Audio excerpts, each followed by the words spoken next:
마귀가 가장 무서워하는 게 있어요. 그게 뭐냐면 성도들이 복음을 듣고 그 복음이 말한 예수를 만나는 거예요. 그러니까 복음을 듣는 건 그렇게 두려워하지 않는데 복음을 통해서 예수를 만난 사람들을 마귀는 가장 두려워하고 무서워한단 말이에요. 마찬가지로 성경을 읽는 사람을 두려워하는 게 아니라 성경을 읽는데 내게 말씀하시는 음성으로 듣는 사람들을 마귀는 두려워하는 거예요. 그래서 마귀가 할 수 있으면 복음을 통해 예수를 만나지 못하던 모든 방해를 다 해요. 그런데도 불구하고 사람들이 복음을 통해 예수를 만나면 그 다음에 마귀가 모든 힘을 다하여 모든 방법을 다하여 용서하지 못하도록 만드는 거예요. 왜요? 이 용서의 문제는 보이지 않는 영적 세계의 크나큰 능력과 파워와 권세 게임이에요. 권리 게임이란 말이에요. 그래서 마귀는 할 수만 있거든. 사람들이 예수를 만나면 그 다음엔 용서는 이해하지 못하고 깨닫지 못하도록 그 작업을 한단 말이에요. 그래서 교회가 용서가 얼마나 중요한지를 깨닫지 못하고 가르쳐주지 못하고 있어요. 용서 문제가 해결되지 못하면 복음의 능력이 안 나타나요. 예수님께서 허락해 주신 그 보혈과 십자가의 사랑이 우리 가운데 나타날 수가 없단 말이에요. 또한 첫사랑을 경험한 사람들, 예수님을 만나는 막 첫사랑을 경험한 사람들이 그 첫사랑을 잃어버리는 건 죄를 지어서 잃어버리는 것이 아니라 용서의 문제를 해결하지 못했기 때문에 어느 날 갑자기 이 안에서 막 지치고 피곤하고 힘든 막 이 생각이 올 때 무너지는 거예요. 또한 용서의 문제를 해결하지 않으면 성도의 마음 안에 평안과 기쁨이 없어요. 더군다나 교회 안에는 분쟁과 다툼이 계속 있는 거예요. 그래서 용서는 얼마나 중요한지 몰라요. 주님은 용서는 선택의 문제가 아니에요. 내가 하고 싶으면 하고 하기 싫으면 안 하고 이것이 아니라 필수라 그랬어요. 용서는 그래서 하나님의 명령이에요. 주님은 이 용서의 문제를 얼마나 많이 자주 강조했는지 몰라요. 용서를 참으로 많이 강조했어요. 얼마나 주님이 용서를 중요하게 다루셨냐면 주님이 부활하셨잖아요. 부활하시고 난 다음에 처음 제자들에게 찾아오셔서 처음 가르친 게 뭐예요? 용서의 문제를 다스린다고요. 그래서 요한복음 20장 20절에 뭐예요? 너희가 누구의 죄든지 사하면 사야질 것이요 누구의 죄든지 그대로 두면 그대로 있으리라 했단 말이에요. 그러니까 내가 누구 죄를 사해 주는 것이 아니라 여기서 사단 말은 용서한다는 말이에요. 주기도문에 우리가 우리에게 죄진 자를 사하여 용서해 준 거예요. 이 얘기란 말이에요. 그러니까 누가 나에게 진 죄를 내가 용서해 주지 않고 있다면 뭐 하는 거예요? 그 사람들에게 복음을 해도 복음에 들어갈 수 없다는 거예요. 그러니까 복음을 전하러 가는 사람들은 많은 핍박과 고통과 연단이 있단 말이에요. 많은 시험들이 있단 말이에요. 그런 사람들을 용서해야만 네가 전하는 복음이 그들에게 들어가서 그들의 죄가 용서되어진다는 걸 얘기하고 있단 말이에요. 그래서 사도의 능력과 복음 전하는 삶을 살려면 너는 용서하는 사람이 돼야지만이 구원의 열매가 맺어진다는 거예요. 자, 그러면 왜 용서가 중요한지 영적인 영역을 살펴보라고 그래요. 성경에서 그냥 보면 안 보이는데 성경에서는 그 생명을 얘기하고 있어요. 자, 첫 번째가 뭐냐면 용서는 하나님의 공의예요. 공의. 공의라는 말은 뭐냐면 공의와 정의는 하나님의 선하심을, 그래서 하나님이 하나님 되시기 위해서 반드시 여호와가 변함없이 흔들림 없이 지키시고 이루어야 될 하나님의 가치, 하나님의 중심이라는 거예요. 하나님의 본질이라는 거예요. 공의라는 거는. 그래서 하나님의 보좌가 공의와 정의로 이루어졌다고 말해요. 그리고 하나님의 말씀도 공의와 정의라고 말하는 거예요. 이 말은 뭐냐면 하나님도 하나님이 스스로 어길 수 없는 하나님이 말씀하신 걸 지켜야 된다는 거예요. 그래서 하나님이 말씀하시고 하나님 스스로 지키지 않으면 하나님의 의는 무너지는 거예요. 법은 무너진단 말이에요. 하나님이 유일무이하신 여호와라는 하나님이라면, 창조주 되어진다면 하나님이 당신이 하신 말은 반드시 지켜야 돼요. 이것이 공이고 정의라는 거예요. 이게 의를 이룬다는 거예요. 자, 그러므로 주님이 이렇게 말하죠. 성경에요. 용서의 기준이 뭐니? 반드시 용서해야 되는데 용서의 기준이 뭐니? 내가 너희를 용서한 같이 너희도 서로 용서하라. 주가 나를 위해 용서해 준 거지. 지난주에 봤던 십자가에서 고난받고 죽으셔서 너희 모든 죄를 용서한 같이 너희도 그렇게 용서하라고 말하거든요. 여러분, 이 말은 다른 표현으로 말하면 지난주에 봤던 내가 너희를 사랑한 것 같이 너희도 서로 사랑하라는 다른 새 언약의 표현이에요.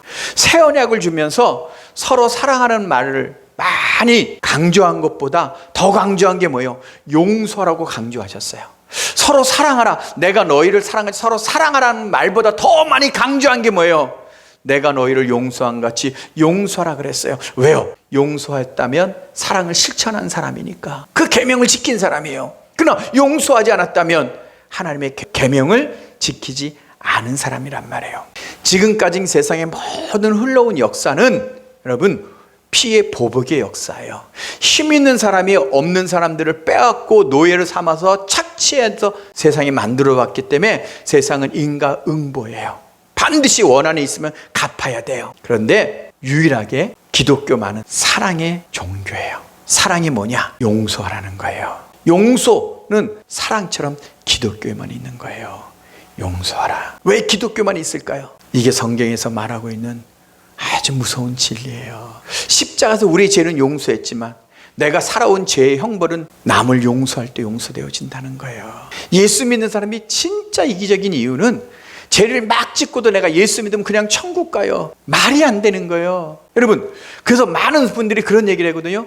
예수님이 십자가 달릴 때 양편에 있는 강도가 있었어요. 그 중에 한 강도가 주여 당신이 천국에 달릴 때 나를 기억하소서라고 십자가 달리며 고통받아 할 때 주님이 내가 오늘 낙원에 갈 때 너 나와 함께 있을 것이라고 천국으로 인도한다 그랬거든요. 그러면서 그러니까 봐요. 죄를 져도 쉽게 주님께 용서하고 원하기만 하면 주님이 용서해줘요라고 말하지만 그러나 그 강도의 삶을 살면 매일 조바심하고 매일 원만한 삶, 평안한 삶을 살지 못하고 매일 훔치고 빼앗고 빼앗기고 하는 그 지긋지긋한 인생을 살아서 마지막 십자가까지 달린 그 삶을 다 죄로 인하여 형벌받는 인생을 살아온 거예요. 그랬기 때문에 용서되어지는 거고 반드시 이 땅에서 우리가 진 죄는 뭐 하는 거예요?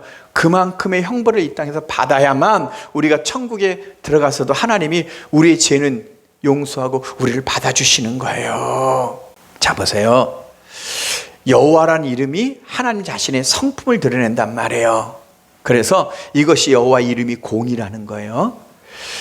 구약과 신약은 아주 동일하게 같은 말씀을 하고 있어요. 그걸 잘 깨달아 보세요. 출애굽기 34장에 모세가 하나님의 영광, 하나님의 본질을 보여주세요. 그건 뭐예요? 하나님의 성품, 하나님의 중심을, 하나님의 어떤 분인지 하나님의 중심을 보여주세요 라고 기도한단 말이에요. 그러니까 하나님께서 이렇게 말해요. 모세야, 내 얼굴을 본 자는 죽는다.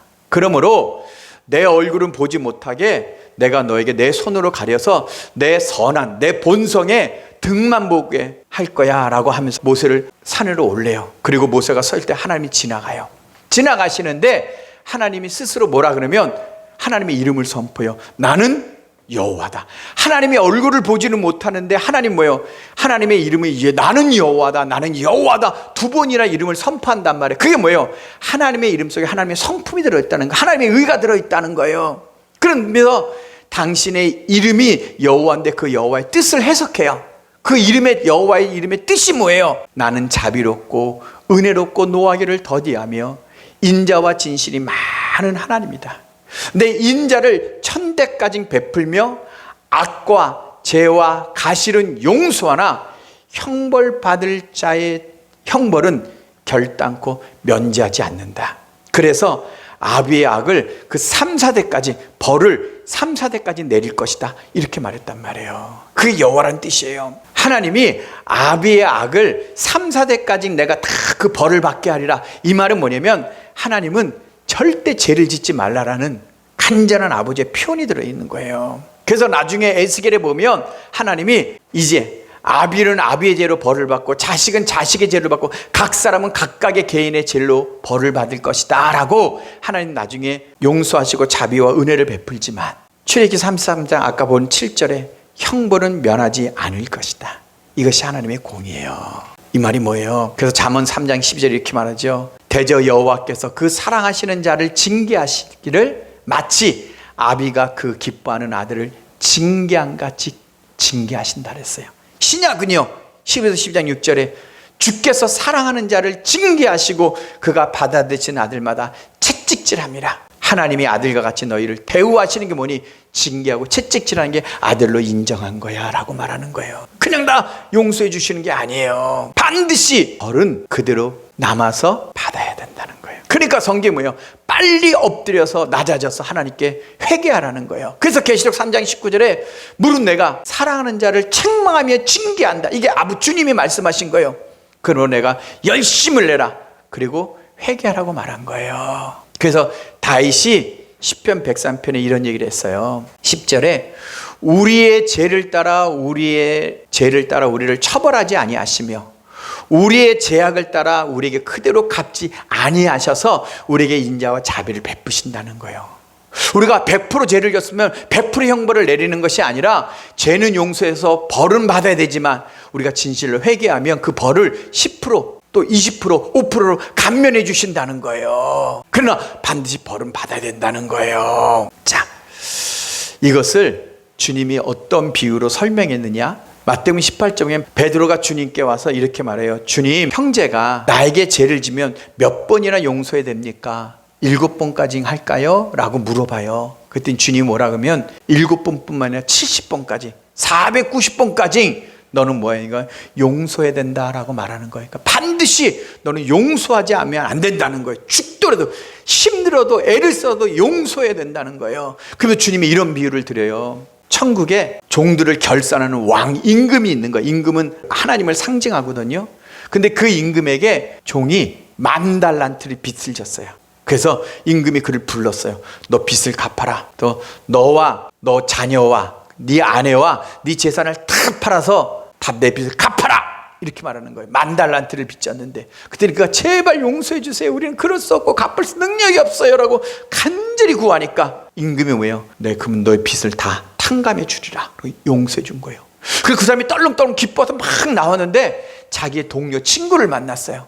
그 친구는 100달러의 빚을 졌어요. 그 친구를 딱 잡아갖고 야!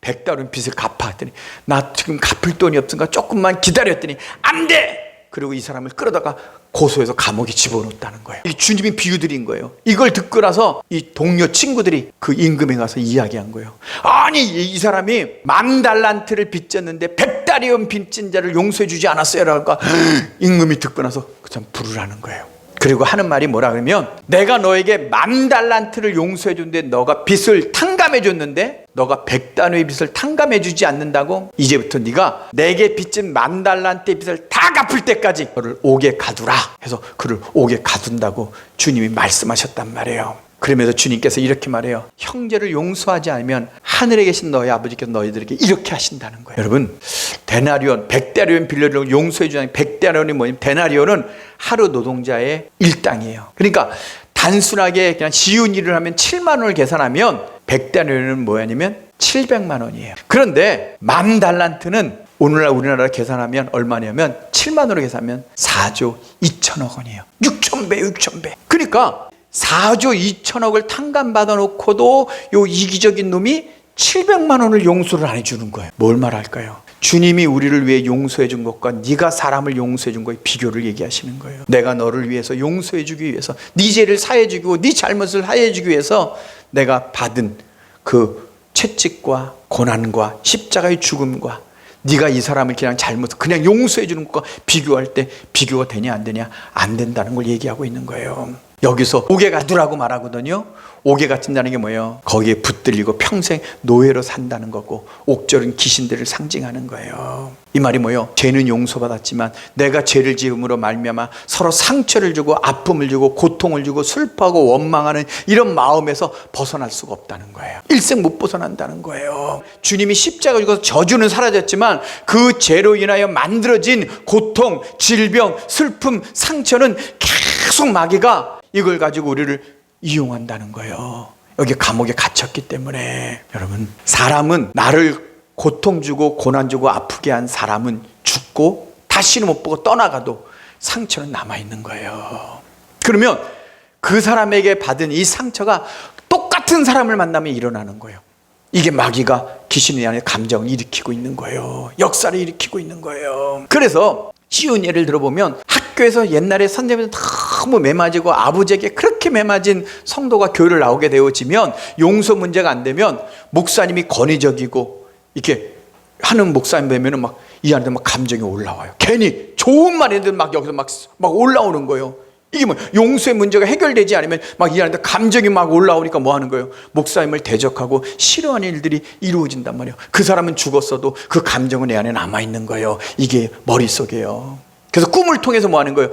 기억은 없지만 감정은 그대로 이루어지고 있는 거란 말이에요. 그래서 주님 뭐예요? 용서하지 않으면 그 잘못의 감정은 평생 나를 붙들고 있다는 거예요. 좀 더 리얼하게 설명하면 감정은 생각을 통제하고 생각은 감정을 만들어요. 감정 있는 사람은 생각을 아무 생각을 못하게 해요. 슬픈 감정 있는 사람은 기쁜 생각을 못하게 해요. 또 기쁜 감정을 갖고 있는 사람은 슬픈 생각을 못하게 해요. 그래서 감정은 생각을 통제하고 생각은 감정을 만들어요. 서로 순환 구조예요. 그래서 사람이 확신이 없을 때 자꾸 생각을 하는 거예요. 그게 뭐예요? 감정이 만들어질 때까지. 그래서 감정이 딱 만들어진 사람은 그냥 생각만 했으면 그냥 행동하게 되어져 있단 말이에요. 그렇기 때문에 사람이 그런 행동을 하는 건 뭐예요? 감정이라는 감옥에 붙들려 있는 거예요. 후회하면서도 내가 또 분노하고 화가 나면 막 폭력행하고 막 사람을 못된 짓하고 막 이러는 건 뭐 하는 거예요? 붙들렸기 때문에 그런 거예요. 그런데 정신을 차리고 가거나 감옥에 가거나 하고 나면 나중에 내가 왜 이 일을 했지? 내가 왜 이런 짓을 했지? 라고 후회하고 생각한단 말이에요. 그게 뭐예요? 근데 또 그 상황 되면 또 해요. 그게 뭐 하는 거예요? 감옥에 갇혀있기 때문에 자기가 해결을 못 한다는 거예요. 주님도 해결해 주지 못해. 왜? 하나님의 공의라니까. 이게 하나님의 법칙이라니까요. 영적 법칙이란 말이에요. 그래서 철저히 용서하지 않으면 과거에 갇힌 삶을 오늘도 그냥 살고 있는 거예요. 그래서 여러분의 내일과 미래도 똑같은 거예요. 다를 것 같지만 시간이 지나고 몸은 늙지만 그 감정, 그 판단과 그 결정은 그 감정에서 그 생각에서 나오기 때문에 똑같은 열매를 맺고 살기 때문에 내일과 모레도 똑같은 삶을 살아서 계속 살아가고 더 안 좋은 삶을 살아가는 거예요. 그래서 이 삶은 끊어버리고 축복의 삶을 가려면 용서하라는 거예요. 용서밖에 없다는 거예요. 주님이 이것을 가르치기 위해서 사랑하라는 세계명을 주고 그것을 강조하기보다는 뭐 하는 거예요? 용서하라, 용서하라. 계속 용서하신 거예요. 용서해야 돼요. 지금 내가 기분 좋았을 때는 불쌍해 보이고 아름다워 보이고 막 좋다가도 갑자기 내가 마음이 삐뚤어지면 막 이만의 감정이라고 믿고 막 속상한 거예요. 용서의 감정, 이 감정은 아직 그대로 남아있다는 거예요. 속지 마셔야 돼요. 꼭 용서하시. 철저히 죽은 사람이라도 내 마음의 용서, 이 감정을 하나님 앞에 씻어내야 돼요. 두 번째, 용서해야지만이 하나님의 생명인 하나님의 생세강이 내 마음에 나타나서 기뻐하고 내 몸에 나타나 치유가 일어나게 되어져 있단 말이에요. 아까 서두에 뭐라 그랬죠? 주님이 부활하시고 하자마자 제자들에게 후하며 성령을 불어넣으시면서 이게 사도로 임명하는 거예요. 사도로 임명하시면서 첫 번째 명령이 뭐예요? 너희가 누구든지 사하면 그들이 죄가 사해질 것이요 그들을 두면 그들이 있을 거죠. 첫 번째 명령이 뭐예요? 용서하라는 거예요. 왜요? 사도들이 나가서 자기를 핍박하고 고난 주고 환난을 주는 사람들을 용서하지 않으면 그들에게 복음을 전해도 그들은 복음을 안 받아들인다는 거예요. 철저한 거예요. 그러므로 용서는 사랑의 실천이고 용서하지 않는 건 사랑하지 않는 거기 때문에 주님 뭐 하는 거예요? 용서하라 그랬단 말이에요. 근데 성경에 보면요, 하나님이 가르치신 가장 중요한 영적 원리들, 아주 핵심의 원리를 딱 말하고 나면 진짜 중요한, 진짜 놓치지 말아야 될 하나님의 말씀을 딱 가르치고 나면 반드시 그 다음에 아니면 그 앞에 용서를 꼭 얘기하세요. 이것이 이루어지려면 너 용서해야 돼. 이 축복 받으려면 너 용서해야 돼. 이런 삶을 살려면 용서해야 되라고 반드시 가르쳐요. 오늘 본문도 뭐예요? 주님이 주기도문을 가르쳐 줬단 말이에요. 주기도문을 가르쳐 주고 난 다음에 바로 시작되는 게 뭐예요? 너희가 사람의 잘못을 용서하면 너희 아버지께서 너희 잘못을 용서할 거지만 너희가 사람의 잘못을 용서하지만 아버지께서 너희 잘못도 용서해 주지 않으리라. 우리가 예배 시간에 항상 주기도문을 외우고 바로 시작되는 게 뭐예요? 용서를 바로 얘기해요. 왜? 이 축복을 누리려면 용서해야 된다는 거예요. 마태복음 18장에도요 하늘의 문이 열린 거예요. 하늘의 문이 확 열리면 기도의 응답이 없거든요. 그래서 두세 사람이 모인다는 거예요. 그러면 나도 거기 있어서 나를 나타내는 거예요. 그러니까 기적과 이적이 일으키신다는 거예요. 하늘의 문이 열리고 두세 사람이 모여있으면 내가 거기서 나를 나타내는 기적과 이적을 나타내는 거예요. 그 얘기를 하면서 주님 뭐라 그래요? 너희가 사람의 죄를 용서할 때 몇 번 해야 된다는 거예요? 70번씩 7번 490번 해야 된다는 거예요. 절대 용서라는 거예요. 우리가 이렇게 모였는데, 성도들이 모였는데 서로 마음에 용서하지 못한 마음들이 있고 서로 시기하고 질투하고 미워하고 막 이런 마음이 있으면 교회를 오는 하나님을 만나지 못한다는 거예요. 하나님의 기적이 없다는, 영광이 없다는 거예요. 옛날 교회는, 우리 한국 교회는 얼마만큼 기적과 이적이 많이 나타나고 능력과 역사가 나서 막 죽은 자 살아나고 별별 희한한 일들이 막 일어났어요. 암덩어리 그냥 떨어지고 막이요. 근데 옛날은 뭐 서로 자녀들이 많으니까 그 자녀들 틈새에 자라다 서로 이해하고 싸우고 매일 용서하고 했는데, 요즘은 한 명, 두 명, 그러니까 내 자식 사랑하던 마음, 또 자식들도 한 명, 두 명이니까 용서하고 이해하는 마음들이 없어졌어요. 교회를 다니는 사람들이. 그러니까 뭐 하는 거예요? 용서가 안 되는 사람들이 모이니까 뭐 하는 거예요? 하늘의 문이 열려서 하나님의 영광이 나타나지고 기적과 치유와 회복이 안 나타나는 거예요. 절대적으로 교회는 용서해야 되는데 용서를 안 해요. 마음속에 꽁하게 품고 있어요. 꽁 품고 있어요. 언제가 기회만 되면 내가. 그러니 주님이 아무리 말씀이 하도 하나님의 영광과 역사를 일으킬 수 없다고 주님 말한단 말이에요. 세 번째도요, 불가능을 가능케 하는 믿음이 일어나려면, 네 입에 나간 말이 떨어지지 않고 그대로 이루어지려면 용서하라는 거예요. 네 형제가 너에게 죄를 짓고 오면 몇 번까지 용서할까 했더니 주님이 그 죄를, 똑같은 죄를 반복하고 와서 또 용서해달라는 거예요. 용서해. 또 똑같은 죄를 7번까지나 와서 너에게 용서해달라면 용서해 주라는 거예요. 그러면서 주님께서 이렇게 말합니다. 너희가 겨자씨 하나일 만한 믿음이 있다면 이 뽕나무를 들리어 바다의 가운데 심기지라 하였을 것이요, 그것이 너에게 그대로 순종할 것이다 라고 말하는 거예요. 용서 얘기를 한다면, 네가 용서가 되어졌다면 네 말에 순종할 거야. 그러나 네가 용서하지 않으면 네가 기도하고 네 입에 나간 말이 그대로 이루어지지 않아 라고 얘기한 거예요. 그러니 우리가 아무리 기도한다 할지라도 용서를 하지 않으면 기도의 응답이 없는 거예요. 그러니까 오늘날 교회가 기도의 응답이 없죠. 30년 40년 다녀도 그냥 천국 간다니까 다니고 있지, 한 번도 예수님의 기도의 응답을 받아보고 성령의 역사를 경험해 본 적이 없는 거예요. 용서가 얼마나 중요하면 주님이 잡히기 전 이틀 전에도 또 용서를 얘기해요. 어떤 용서를요? 주님이 이걸 보여주려고 그러는 거예요. 예루살렘에 지나가는데 월요일 보니까 무화과 나무가 있어요. 열매를 먹으러 가셨는데 열매가 없는 거예요. 그러니까 주님 뭐예요? 무화과나무를 저주해요. 너가 다시는 열매를 맺지 못하리라. 그리고 화요일날 이제 그 다음날 딱 지나가는데 무화과 나무가 뿌리부터 말라가 죽은 거예요. 완전 다 죽어버린 거예요. 그랬더니 베드로가 주님 어제 저주한 나무가 말랐습니다라고 말하니까 주님이 뭐예요? 너희가 이 산을 들리어 던지라 말하며 그 말하는 것이 이루어질 줄 믿고 의심하지 않으면 그대로 다 되리라. 무엇인지 기도한 건 받은 줄로 믿으라 라고 말하면서, 그때 너희가 기도할 때 아무에게나 혐의가 있거든 용서하라. 그래야만 하늘에 계신 너희 아버지가 너희 허물을 사하여 주시리라고 말한 거예요. 그러니까 무화과 나무가 하루 만에 저주하고 말고 이걸 보여준 시청과 교육은 뭐 하는 거예요? 용서라는 거예요. 절대 용서해야지만이 기적과 이적이 일어나지, 용서하지 않으면 절대 기적과 이적은 일어날 수 없다는 거예요. 왜죠? 죄는 용서됐지만 이 감정이 있으니까 내가 하나님께 기도할 때 이 감정이 방해를 하는 거예요. 내 마음이 방해하고 내 마음이 역사가 일어나지 못하도록 한단 말이에요. 그러므로 용서해야만 모든 축복과 응답과 기적과 역사가 시작하는 거예요. 왜요? 성령은 내 영 안에 들어와 있거든요. 성령이 들어오면 내 안에 주님이 들어왔단 말이에요. 성령과 주님은 거룩하고 순결하고 정하고 성결하신 분이에요. 그런데 내가 용서하지 않은 내 마음속에 상처, 미움, 분노, 억울함, 속상함 막 이런 것들이 가득, 여러분 그 안에 주님을 모시고 있는 거예요. 주님을 내 안에 모셨는데 여러분의 마음속에 시기, 질투, 미움, 더러움, 악함, 막 가진 벌레들 막 이런 것들 가득하지 않으세요?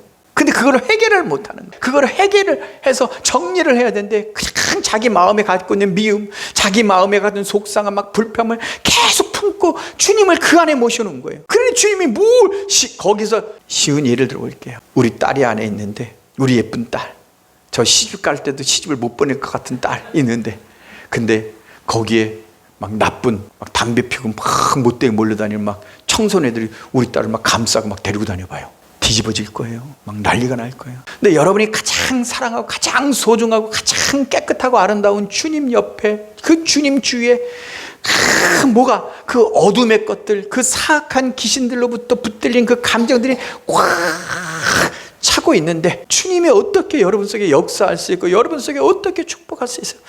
주님을 모신 여러분의 방이 완전 더러움으로 도배되어져 있는데, 주님이 가장 싫어하는 악으로 도배되어져 있는데, 그런데 어떻게 생수의 강이 나오고 어떻게 축복이고 어떻게 이루어질 수 있냐고요. 절대 안 돼요.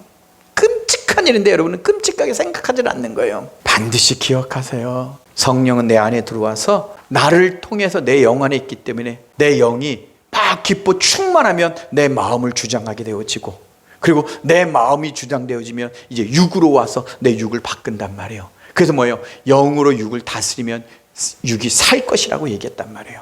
그러니까 영이 먼저 마음을 다스려야 돼. 내 마음에 기쁘고 평안하고 즐겁고 아름다운 생각을 막 가지고 있고, 그래야지만 이제 영이 육을 다스린단 말이에요. 그러므로 마음의 문이 열려서 용서와 사랑과 은혜가 깨끗하지 않으면 아무런 역사가 일어나지 못하는 거예요. 그래서 마음의 상처와 고통과 이 아픔의 과거의 감옥으로부터 벗어난 일은 용서해야 되고, 우리가 성도로서 권세와 권리와 능력의 삶을 살아가려면 용서해야 돼요. 그래서 내가 어느 분에게 어제 문자를 보내줬어요. 치유는 구원의 열매라는 우리 설교를 보내주면서 아는 분인데, 자녀의 권리는 우리가 뭐예요? 치유될지어다 선포하는 거예요. 그러면서 용서하셔야 돼요. 그 안에 지난날에 이혼하고 혼자 살아가는 분인데, 지난날 그 용서하셔야 돼요. 용서하셔야지만이 내 입의 권세로 치유가 일어나요 라고 말씀드렸어요. 성령이 내 안에서 나를 치유하고 회복하려면 용서의 문제가 해결되어야 합니다. 결론입니다. 시편 30분 13절에 그래서 이렇게 고백합니다. 주는 나를 용서하사 내가 죽기 전에 건강을 회복시켜 주옵소서. 주님이 나의 죄를 용서하면 내 건강이 회복되어진데, 내 죄가 용서되지 않으면 회복되지 않는 거예요. 여러분, 이 건강의 육신의 문제는요, 사고가 나지 않은, 자동차 같은 이런 사고가 나지 아니하면 인간의 병이 드는 건 대부분 용서하지 않았기 때문에 병이 생기는 거예요. 그리고 주님의 이름으로도 보혈로도 치유가 일어나지 아니한 건 그 사람이 아직 용서라는 문제를 하지 않았기 때문에 해결되지 않는 거예요. 그건 하나님의 공이에요. 마귀가 일할 수 있는 합법적인 권리예요. 그러니까 마귀가 안 돼, 이 사람은 용서하지 않았고 하나님이 법으로 정했기 때문에 이건 내 권리야, 이건 내가 주장할 수 있는 거야 라고 딱 자기 거로 하고 있기 때문에 이루어지지 않는단 말이에요. 여러분, 용서하지 않고 평생 마음에 한을 갖고 갚어 복수하려는 게 인간의 기본 본질이고 뿌리예요. 그래서 옛날에 영화를 보면, 중국 영화나 서부 영화를 보면 전부 다 복수예요. 그죠?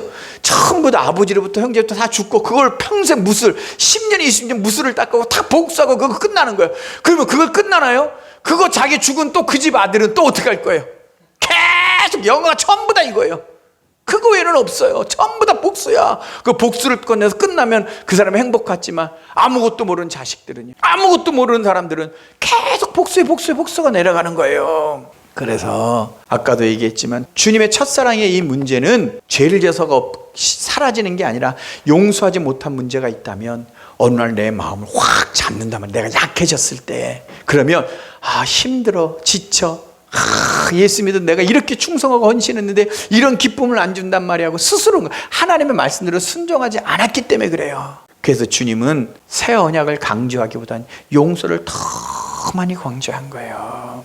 용서의 문제가 해결되지 않으면 내가 기도하는데도 이 안에서 막 감정들이고 생각을 마음대로 주장하기 때문에 끊임없는 방해가 일어나서 기도가 안 되어지는 거예요. 막 생각이 많은 거예요. 이 생각 저 생각 그냥 막 생각을 계속 주고, 막 그래도 기도하려고 막 싸움이, 이제는 막 감정 일으키고, 막 미운 감정, 막 억울한 감정 막 일으키면 기도 안 할래. 차라리 내가 움직이고 돌아다니지, 내가 앉아서 내가 이 생각을 하느니. 그리고 움직인단 말이에요. 왜요? 내 안에 있것들이 나의 감정을 주장하기 때문에 그런 거예요. 그러므로 복음을 알았다면 뭐 해야 돼요? 용서해야 돼요. 용서는 영적 세계에 반드시 이루어질 법칙인 거예요. 특히 부부는 반드시 회개하고 용서해야 돼요. 여러분, 싸움은 항상 정당방위 이렇게 했지만, 많이 때려도 나도 한두 대 때린 거야. 누가 더 때려서 덜 때리냐 이 차이지, 내가 안 때리냐. 서로 감정을 건드리고 서로 한 거예요. 서로 피해자고 서로 상처 준 거. 이게 부부의 관계예요. 그러므로 내가 상처 주고 내가 심한 말한 건 내가 회개해야 되고, 그 사람부터 상처받은 건 내가 해야 돼요? 용서해 줘야 돼요. 왜요? 부부는 한 몸이기 때문에. 내가 진죄, 예수 믿어서 내가 짓고 거짓말하고 사귀고 속이고 못된 짓 한 죄는 용서해서 해결되지만 남편으로부터 내가 받은 죄를 용서해 주지 않으면 이건 뭐 하는 거예요? 여전히 나의 죄는 남아있는 거예요. 그때 뭐 해야 돼요? 부부는 한 몸이기 때문에 하나인 거예요. 그럴 때 뭐예요? 용서해야 돼요. 용서해야 될 때만이 이게 뭐예요? 내 안에 기쁨과 평안이 흘러오고 성령의 역사가 나타나고, 그래서 우리가 복음을 전해도 주님의 열매가 맺어지고 주님의 이름이 증거할 수 있는 축복이 이루어지는 겁니다. 오늘 꼭 이 용서의 문제가 해결되어질 수 있기를 주님의 이름으로 축원합니다.